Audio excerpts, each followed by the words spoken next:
Je donne maintenant la parole à Arnaud Pagnet, qui vient du Maroc et qui va parler de la politique linguistique au Maroc. Enfin. Pas particulièrement au Maroc, mais ça pourrait s'appliquer au Maroc, effectivement. Écoutez, merci à tous, merci d'être encore présents, d'avoir bravé la totalité de cette journée. Donc je suis très heureux d'être en votre compagnie ce soir. Effectivement, c'est une réflexion, je vais essayer de tenir les 10 minutes. L'objectif, c'était, dans mes recherches, je travaille surtout sur le projet francophone. J'essaye en fait de définir la notion de projet francophone en la présentant du côté en essayant de caractériser ce qui fait sa modernité. Qu'est-ce que c'est que le projet francophone aujourd'hui porté politiquement par les institutions de la francophonie et en quoi est-ce qu'effectivement cela peut apparaître comme un projet moderne. Là, j'ai un petit peu du coup renversé la problématique et puis j'ai essayé de réfléchir à la gouvernance universitaire comme levier du projet francophone, justement, pour voir justement dans quelle mesure la gouvernance universitaire peut être véritablement un pivot, un moyen d'action pour porter une francophonie moderne et justement utile à nos dispositifs universitaires. Et en fait, ma conclusion, je la donne tout de suite, ça va être effectivement de dire, on a tendance quand on construit des curricula à avoir une approche un petit peu du haut vers le bas, c'est-à-dire que l'on réfléchit à nos dispositifs, que l'on essaye effectivement de structurer les choses les plus performantes possibles, les plus efficaces. Et puis en fait, il y a peut-être un angle qu'on oublie un petit peu trop, c'est de voir qui est là, en fait, de voir les étudiants qui sont déjà là, qui ont fait le choix de venir, qui ont intégré les universités, et puis de construire peut-être d'avoir une réflexion curriculaire à partir d'eux véritablement, et essayer de voir dans quelle mesure est-ce qu'on peut articuler en fonction de la diversité des publics présents dans les universités, les curriculums et en faire de véritables objets qui répondent aux besoins de la totalité des publics rassemblés. Vous voyez, plutôt que de se dire nos étudiants francophones, ils ont des besoins en langue et donc on va répondre à leurs besoins linguistiques. Il n'y a peut-être pas que ça. Pour valoriser pleinement la francophonie, il faudrait peut-être aussi être capable, derrière la problématique linguistique, à récupérer tout ce qu'ils peuvent apporter et utiliser cela pour en avoir une lecture critique et puis pour monter des dispositifs de formation, des curriculums qui seraient d'autant plus adaptés en fait à la totalité des étudiants qui fréquentent les établissements. Donc, alors très rapidement, je pense que je ne vais pas... Mais bon, donc je voulais faire ça en 3 points, en voyant tout d'abord les étudiants de la francophonie pour essayer de s'interroger rapidement sur ce que c'est que l'identité francophone. Deuxième point, l'identité francophone. Alors, cette identité, quel impact potentiel elle peut revendiquer sur le curriculum? Et puis, la mobilité francophone, quel impact sur le curriculum?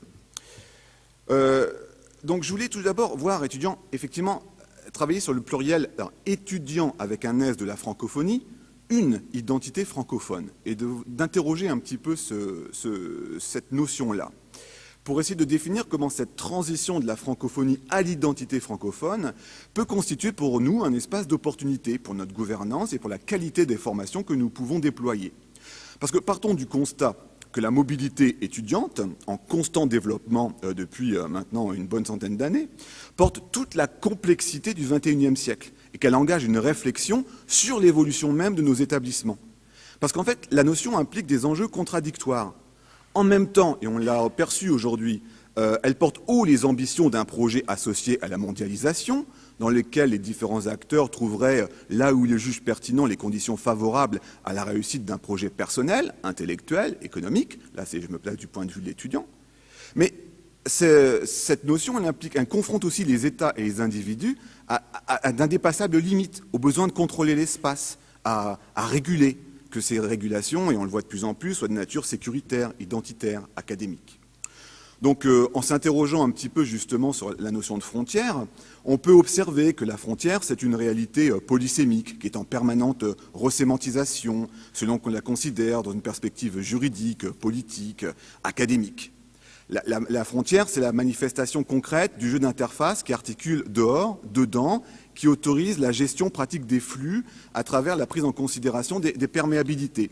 Et la frontière n'existe que pour être franchie. Donc c'est dans ce contexte-là que je souhaiterais interroger la notion d'identité linguistique.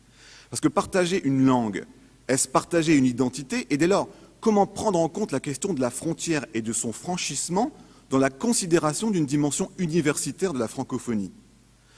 En matière linguistique, le contexte contemporain, on le voit, il hésite, et on les a vus encore aujourd'hui, quelques grandes lignes de force. Il y a la perspective humaniste, qui est la promotion du plurilinguisme, et on en a, il y a eu pas mal d'échos là-dessus aujourd'hui.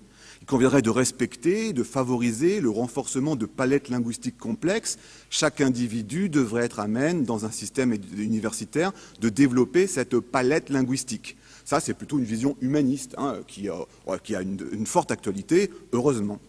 Il y a aussi la perspective libérale, avec la rivalité de quelques grandes langues dites de communication internationale, et dont il serait inutile de remettre en cause la situation monopolistique. Parce que le remettre en cause, en fait, cette situation monopolistique, c'est aussi aller contre le monde tel qu'il va, et puis finalement aller contre le développement des compétences que l'on attend des étudiants. Puis il y aurait presque une troisième dimension qu'on a un petit peu effleurée aujourd'hui, mais qu'on pourrait peut-être mettre ici en parallèle, c'est les perspectives pragmatiques associées à l'horizon technologique qui permettraient d'ici quelque temps de dépasser la problématique linguistique grâce au développement, grâce aux nouvelles technologies, d'un incertain horizon d'intercompréhension. Et on entend aussi ce discours, et les étudiants l'attendent aussi. Finalement, les problématiques sur lesquelles nous travaillons aujourd'hui seront-elles encore véritablement d'actualité dans 20 ou 30 ans dans le contexte du développement technologique. Donc au moins, vous voyez, 3 grandes lignes de force qui dessinent le contexte contemporain en matière d'identité linguistique.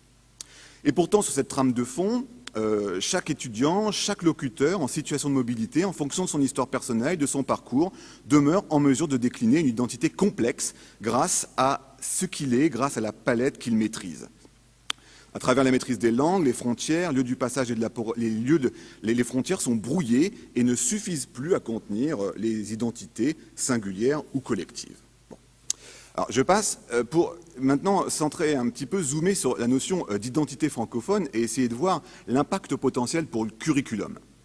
Je prends les travaux de Guillaume Tronchet, qui dans ses recherches consacrées aux relations universitaires internationales, tente de positionner le concept de diplomatie universitaire aux côtés d'autres formes d'influence comme la diplomatie culturelle ou la diplomatie scientifique.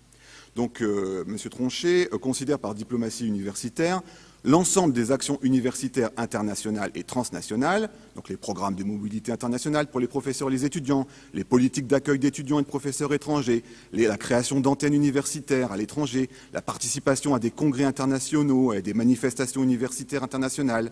Bon, toutes ces actions qui effectivement permettent à un système académique de rayonner. C'est un concept intéressant à réinvestir dans le champ de la coopération francophone, qui est déjà structuré d'ailleurs par des réseaux assez puissants, comme par exemple ceux de l'Agence universitaire de la francophonie. De fait, à partir du moment où l'on considère la francophonie comme opportunité de rentrer dans la définition de parcours académiques, il devient possible d'observer la dimension francophone propre aux individus comme une opportunité d'articuler les strates nationales et multilatérales liées à l'université. Les contenus d'enseignement de parcours francophones qui peuvent recouvrir des contenus très divers, le droit, la sociologie, les sciences humaines, peuvent ainsi être considérés selon une double perspective.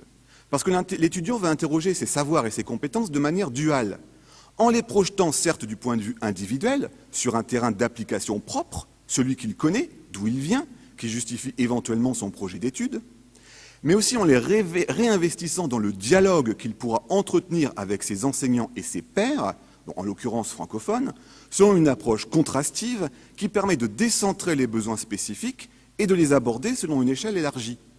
Donc la dynamique académique francophone pourrait autoriser une approche contrastive des réalités, et là ça fait pas mal écho aux collègues qui sont intervenus en matière de droit tout à l'heure, où savoir et compétences doivent être interrogés dans une diversité des approches et des contextes. L'un des apports essentiels de telles formations pourrait ainsi reposer sur le bénéfice que l'on peut retirer des confrontations de représentation individuelles qui permettent, à travers le dialogue, de dépasser les idéologies singulières ou collectives. L'enseignement délivré doit bénéficier des expériences individuelles du public, chacun apportant un éclairage spécifique au sein d'un domaine de référence mutualisé. Bon.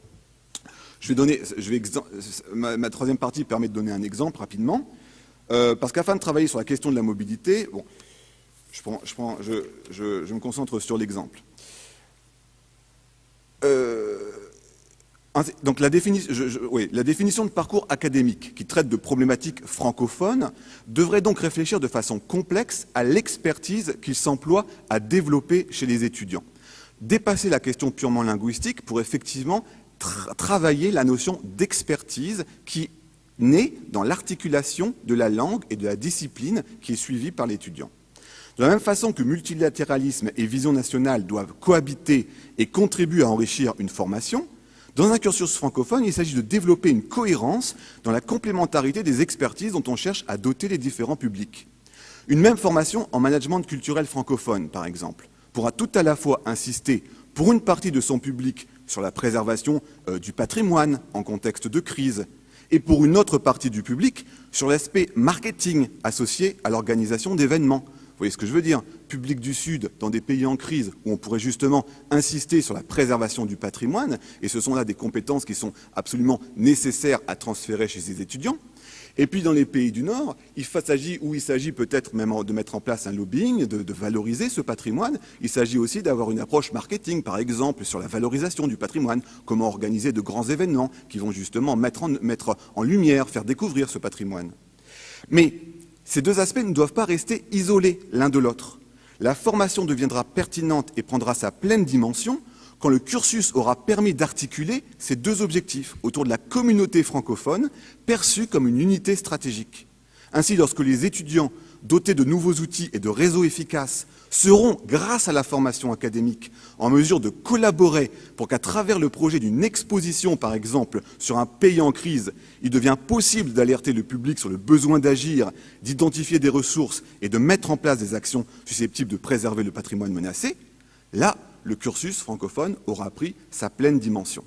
Vous voyez, ce que je veux dire, c'est véritablement, effectivement, de considérer, grâce à la richesse des parcours des étudiants que l'on a et de l'identité des étudiants qui sont devant nous, de monter les formations qui répondent aux besoins de chacun, mais qui, en plus, en articulant les publics, vont réussir à dépasser cette simple articulation et vont véritablement déployer un enjeu stratégique par rapport à la formation. Et là, la formation devient pleinement signifiante. Et là, il me semble qu'on a une valeur ajoutée qui repose sur la francophonie, et c'est une valeur ajoutée qui sera qui véritablement positionne la formation comme une formation de référence. On perçoit ici comment la mobilité, finalement, beaucoup plus qu'une modalité, elle est un exceptionnel outil au service du curriculum francophone, et comment elle doit être projetée dès le départ comme une ressource pour penser la formation. En fait, la mobilité, il faut la penser dès le départ. Et effectivement, c'est un jeu de... Il faut faire attention à qui fréquente nos formations pour utiliser ces personnes ressources dans le montage des formations.